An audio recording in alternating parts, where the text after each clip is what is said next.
Ryan Koletty here, joined by Dick Pound, former IOC Vice President and founding chair of World Anti-Doping Agency. And Dick, thank you so much for your time tonight. I know you're here to talk about the Olympic bid for the 2016 that just happened in Copenhagen, but we're going to get to that shortly. I just wanted to ask you a few questions. You have your recent book out called Inside Dope, in which you talk about drugs are the biggest threat to sports. Could you just summarize what some of the solutions you offer in that book are for eradicating this? Well, I mean, the first thing you have to do is acknowledge that there's a problem. It's a little bit like treating alcoholics. You know, if they don't actually agree that there's a problem and want to find a solution, then it's not possible. But certainly know that there's a problem, know how to recognize when the problem is coming, especially if you're an athlete, to know when you're being urged to use drugs and so forth. Understand what the dangers are, both to your health and to the integrity of sport. Make sure you know that you're not in a team or you're not with a coach that's urging this. I mean, if you're a parent, you know the old thing about, do you know where your children are? It's like, do you know who's coaching your kids?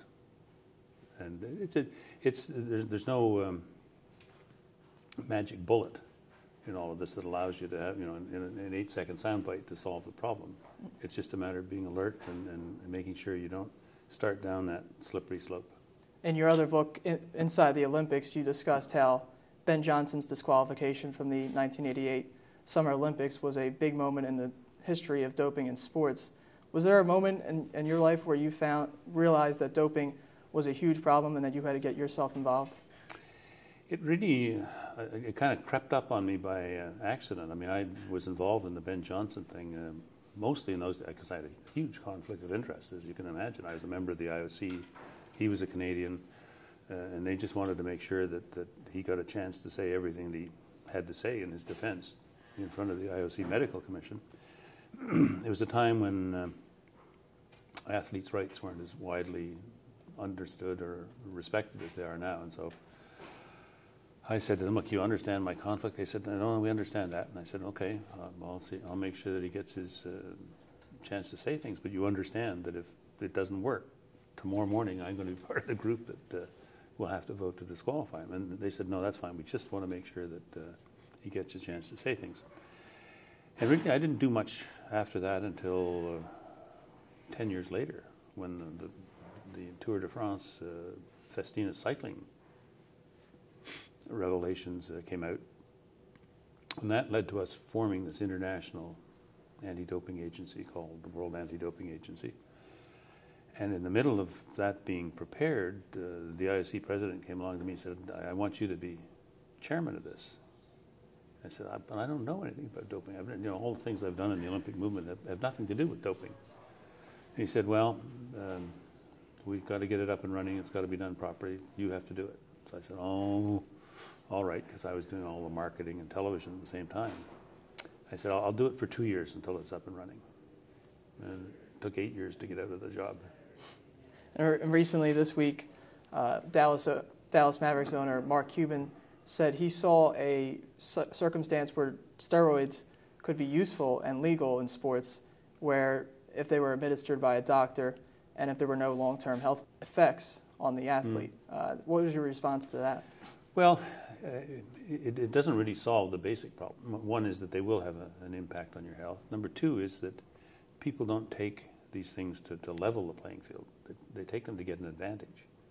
So if you're using 10 milligrams of whatever it happens to be, I don't want to just use 10 so that I'm going to be even with you.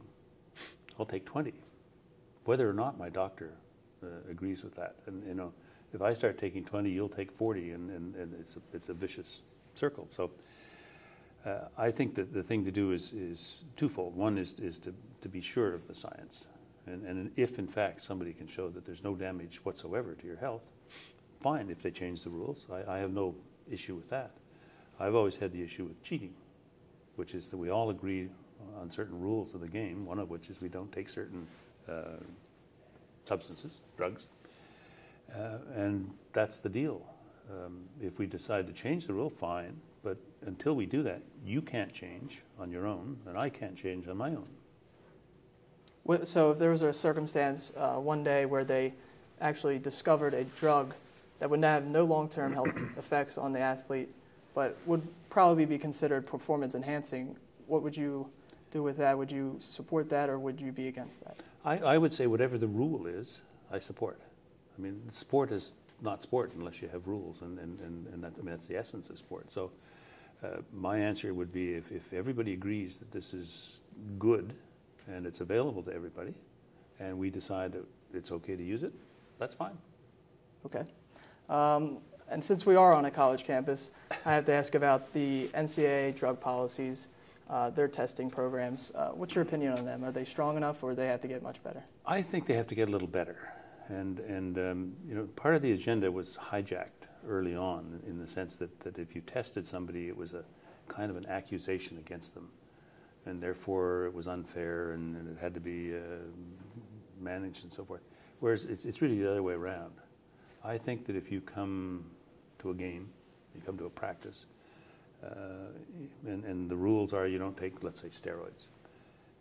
When you show up, you're making a positive affirmation that I'm here in accordance with the rules. And basically, I'm prepared to demonstrate that at any time. It's kind of like getting on an airplane these days. As long as everybody has to be, you know, searched and so forth, then that's fine. It's in the interest of everybody's safety. So I think you have to be, when you suspect that there's a problem, quite often there is, and so you have to target test. I think you're a bad guy. I want to be able to test you 3, 4, 5, 10 times a week to find out if, as and when you're taking something that's prohibited, as opposed to simply putting your name in a jar and drawing it out and saying, today's Ryan. And if we test Ryan today, he's free for the rest of the season. You can't have an effective program that way. But some people would obviously say that having target guys on your program for a testing program would be discriminating against the athlete, but you would say? I would say not at all. If you're not cheating, you're not taking these things, what do you care?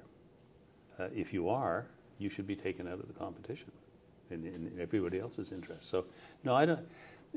The more you hear people complain about their rights being infringed and so on, the more you should be worried about whether there's something going on.